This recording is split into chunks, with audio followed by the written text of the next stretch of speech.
Are you Catholic? Converting to Catholic from Judaism. I could tell. This is my next. Oh, from Judaism? Yes. Oh, wow. So you're you're ethnically Jewish. Ethnically Jewish, yes. And you have concerns about AIPAC. Yes, I do. I'm told that by some people that if I criticize AIPAC, I'm anti-Semitic. I think it's ridiculous. What's up, YouTube? Hope you guys are feeling good. Today, guys, we're back here in a new video. Today, we're going to be checking out Gen Z and Charlie Kirk discuss Israel, Gaza, and U.S. policy. It's going to be good to listen to. I love to check the video out with you guys. And let's get right to today's video, guys. Charlie Kirk has had a massive pro-Israel bias his entire career. Charlie Kirk is so biased. He's a total Zionist psychopath. It's almost like the allegiance to the other country is more than the United States. Oh, I can't yeah. stand that. Charlie Kirk is playing up anti-Semitic tropes. He was accused of critiquing Israel's actions in Gaza during this summit. Charlie Kirk is supposed to be a Christian conservative. This is just an excuse to spout anti-Semitism. Anti-Semitism. Anti-Semitism. Anti-Semitism. I think there are a lot of people who are becoming more anti-Semitic because they want to be a part of something and then just get sucked in. You believe Israel is sacred while simultaneously saying we should stop involving. As if maybe Mossad was a part of things that we don't know about. Reminds me of the CIA. I don't think that is how an ally treats an ally. I'm told that if I criticize AIPAC, I'm anti-Semitic. If you're going to say I hate Jews over and over and over again, if I'm going to be convicted of the crime, I might as well do the crime. Okay, everybody, you're about to watch a discussion with several Turning Point USA chapter leaders from across the country. It is a spirited discussion about Israel, about AIPAC, about a little about immigration, about housing. It is real, it's raw, and it's gonna probably bother people on all sides. But honestly, it shouldn't, because this is what's called a focus group. This is about getting down to what the consensus of this generation is. And I think towards the end of the conversation, we come to a really good path forward. One that obviously rejects all the Jew hate, but one that also says, you know what? You're not an anti-Semite if you question the current Israeli government. Our producer, The Charlie Kirk Show, producer Andrew, helps me navigate this conversation. Text this to your friends and share it. And if you seek to actually understand what Gen Z thinks about Israel, not these anonymous TikTok comments or not what you see on X, these are real people, they're real conservatives, many of which are real Christians, and they'll tell you exactly what they think about the hottest issue happening, I guess, on the planet that we're talking about.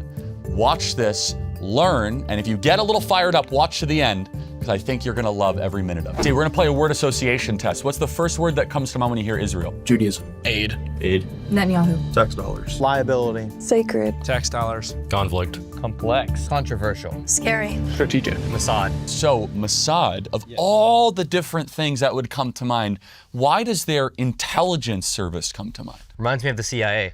You know, it has the CIA, you have the CIA involved with RFK. I mean, there's rumors going around, maybe Mossad was a part of the Epstein files, if maybe Mossad was a part of things that we don't know about. And they're just like the Central Intelligence Agency, they are out there doing things that none of us know about. So to say Mossad first, that would basically imply your first impression is one of doubt. Is that fair to say? Yes. Okay. When you hear like Epstein, right, do you connect the Epstein issue immediate, like first connection in your mind, that's also connected to Mossad and Israel, or are they feel separate in your mind? Separate. I think there's a growing consensus that there's a connection there among Gen Z. Yeah, I think that's definitely gaining velocity. Who used the word aid? You did. Why did that come to mind first? It's very similar to our support for Ukraine. We're sending a lot of money over there, not really getting, in my opinion, a huge return on investment. And so that's like the first thing that comes to mind, because when people talk about their distrust or dissupport for Israel, that's the first thing that usually comes up is all the money that we're sending them. I think we have a lot bigger issues at home. I think we should be spending most of our tax dollars on securing our border, keeping our home people safe, rather than, I mean, we've seen illegal immigration that Joe Biden let through our southern border come in, and we've seen thousands of Americans die because of it. I think we have a much bigger problem on the home front rather than sending money to foreign countries. I think it's critical that we remain friends with them, they remain our ally. I just don't think we should be subsidizing them as much as we are. When you talk about return on investment, I think that's an interesting way to frame it. The supporters of Israel will say they're doing a lot of America's dirty work, from intelligence gathering, things like that. Within the Middle East, is that compelling to you? Are you persuaded by that argument? The reason why I'm not super persuaded is it's mostly because of here recently. We were kind of drug into it. We were negotiating, we were having negotiations, and then they killed the people we were negotiating with, and it kind of derailed everything and sped up the conflict a little bit. It was the State Department's stated goal that we were working on negotiations with Iran. You can say they wouldn't have panned out. You can say that maybe they were imminently about to collapse, but we were still in active negotiation, and yet Israel launches Operation Rising Lion to go in and strike Iran while we are mid-negotiation. How many of you guys would say you think Israel got us into that conflict? You would say yes?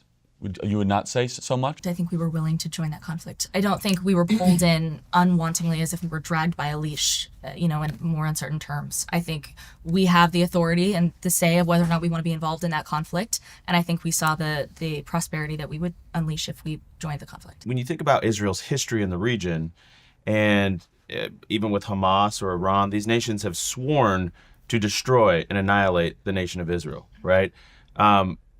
At what point does it become, given the context, at what point are you going to be okay, or would you never be okay with the U.S. defending Israel's right to exist and essentially saving the country? I think they absolutely, first and foremost, they have a right to exist. They have a right to defend themselves. That's not my issue with it. I can kind of give an analogy is that our house is burning down, and so is our neighbors, and we're trying to put their fire out before we put ours out. That's kind of how I view it. So when you guys find out, and I don't know if you're aware of this, but when you find out that we're basically every year we send about almost $4 billion to Israel, does that make you upset, or do you understand it given that they're under sort of crisis ongoing? I would say upset, and the amount since 1948, it amounts to $319 billion adjusted to inflation. And I'd say that I can think of multiple things that we could have spent at home that would have been a better allocation of our taxpayer dollars. And I feel like this money could have been well spent in supporting an economy that would support our generation being able to afford homes rather than military strikes for Israel. What else? What would you want to see from their government? If their government came out and said, we have a 5-year plan to decouple from U.S. aid, would that help people's view of Israel? If they said, hey, we want to be self-reliant. Yes, absolutely. Do you think that would help? Yes. If they're like, thank you for the help since 1948, we're a rich country, we've balanced our budget, we have money in our sovereign wealth fund, which they actually do.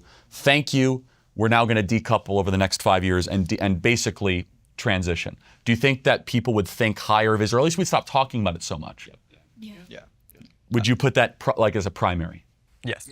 Yeah. I would say that can kind of follow up with a lot of other things, like a lot of other even European nations. I feel like they were kind of even Trump had to kind of even out NATO so that everyone was kind of paying the same, not the same amount, obviously, 5%. Yeah, but it just because nobody wants a lot of Americans do not want people freeloading off the United States. And as you said, $319 billion being sent to Israel over all these years, that's comparable to the amount we've sent to Ukraine. And there's been a lot of controversy over that, and yet not as much over Israel. And people are judged very heavily if they critique that aid that is given to Israel. I think I'm pro-Israel. I support them. I believe Israel has a right to exist. I believe that they are the only state in that region with the right to exist. But why are we treating them differently than any other ally? Should we not be judging them, holding them to the same standard? Your view is articulated by a lot of young people and held by a lot of young people. Because let's now take a step back and let's now broaden it. How many of you guys think when a lawmaker, and a man I respect like Ted Cruz, uses the Bible to justify aid to Israel, doesn't even know the verse, do you guys think that's not the best way to approach this? Raise your hand. Okay. I think Ted Cruz used Genesis 12:3. I think a lot of people see that as off-putting when you look at the New Testament. Why?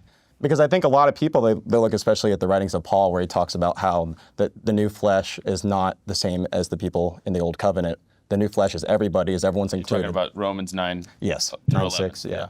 Are you Catholic?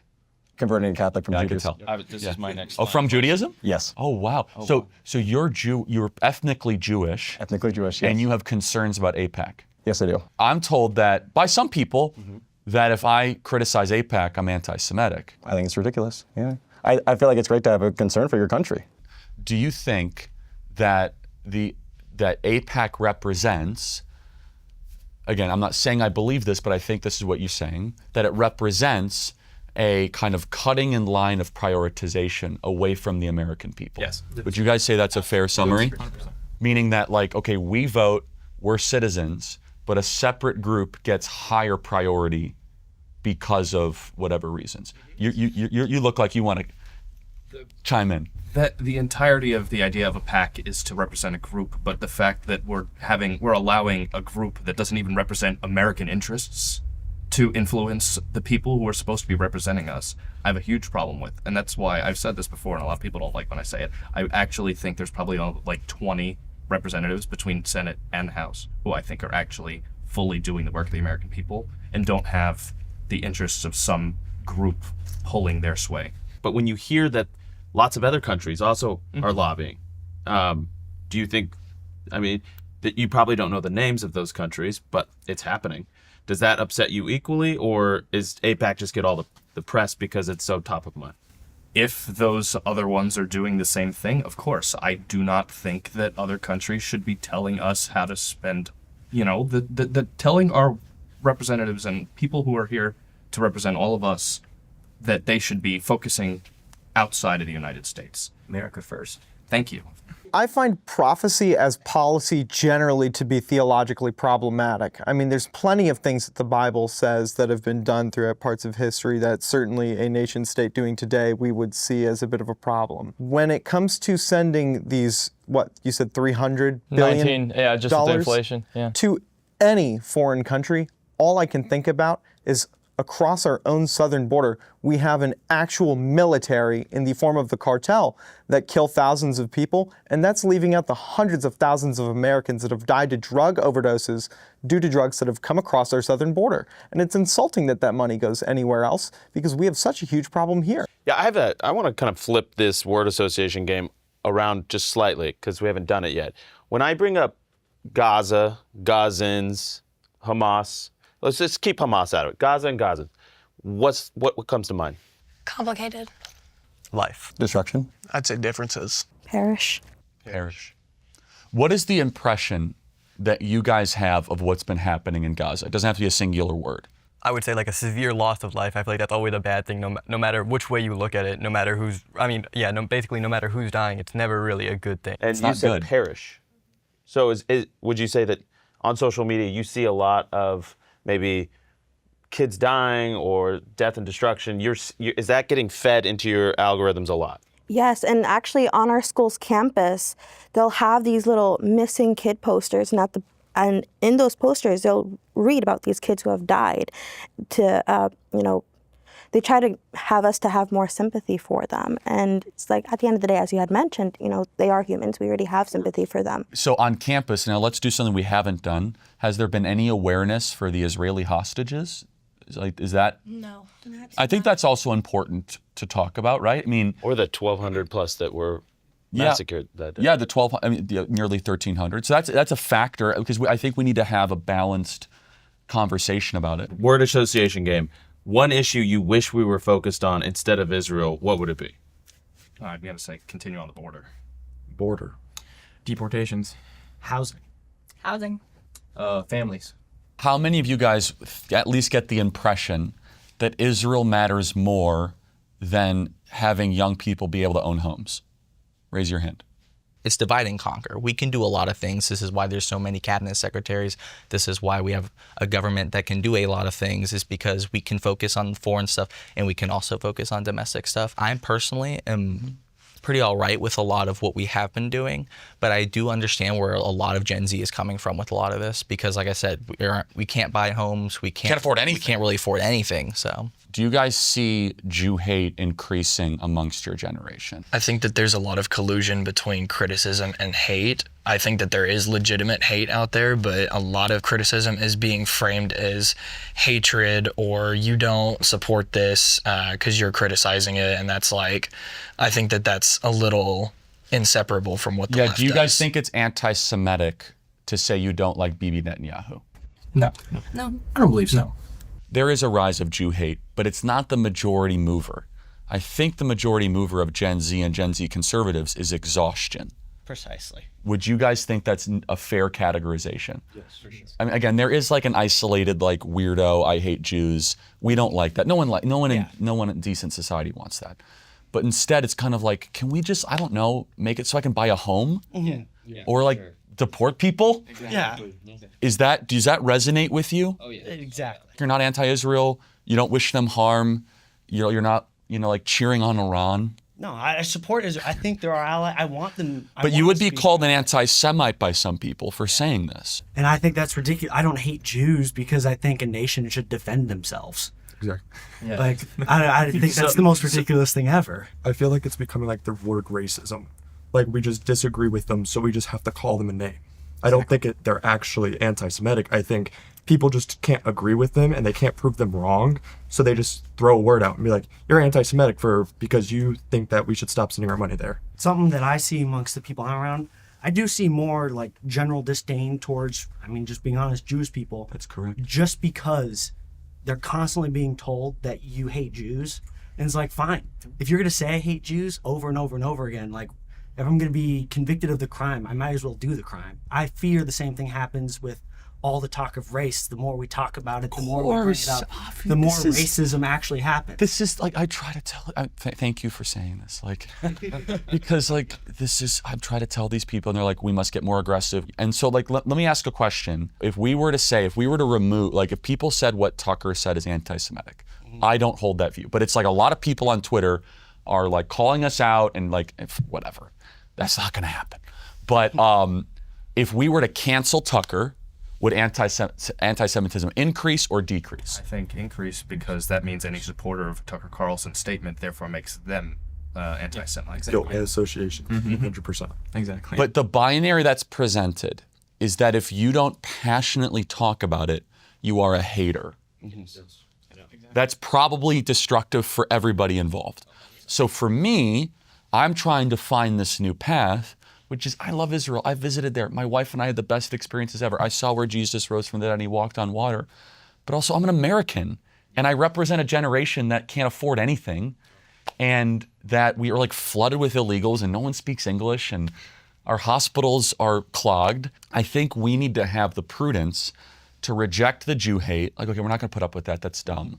But also, if you call everyone an anti-Semite, if they don't take a puritanical view of the Netanyahu government, then I think it's bad for everybody. So would you guys all basically safe to say welcome us not talking about Israel nearly as much?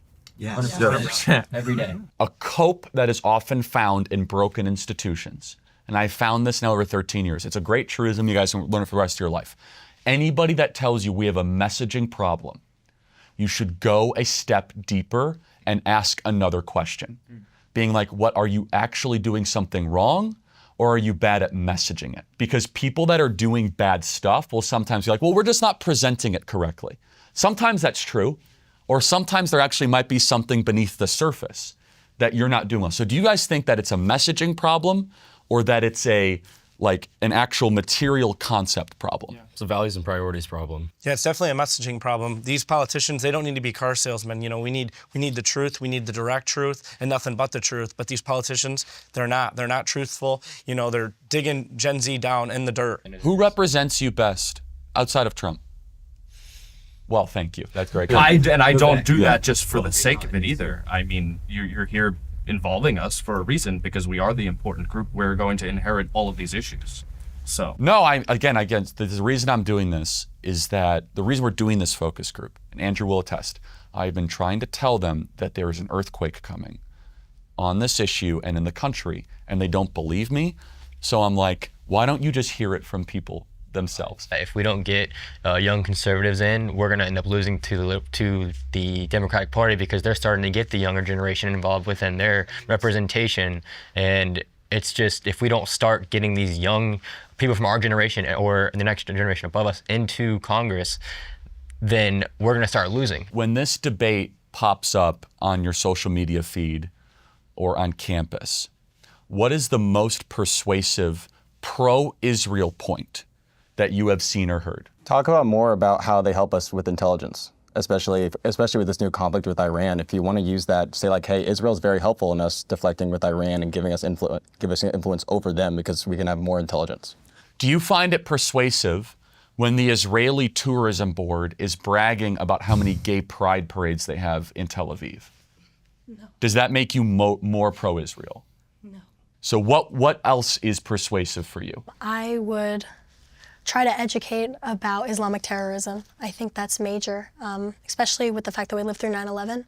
I think a lot of people in my generation don't understand how big of a situation it was.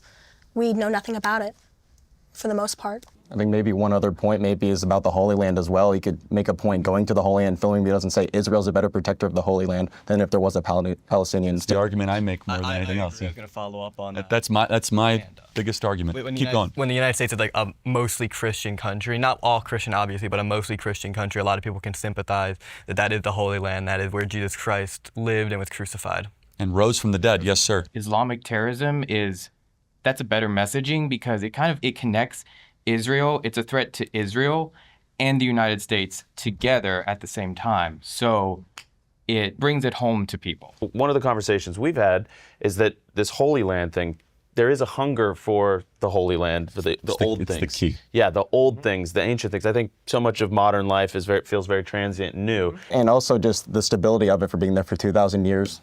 And also the fact that it's really just been the bedrock of traditionalism. And I think you talked about in your speech about how there's a lot of liberal evangelical churches. So it's like, how can I get to a more traditional style of life? I mean, I'm Catholic as well, and grown up Catholic. And one of the biggest things that I do like is that Israel holds the roots of a lot of Western religion, and that it is critical for us as Americans to keep them.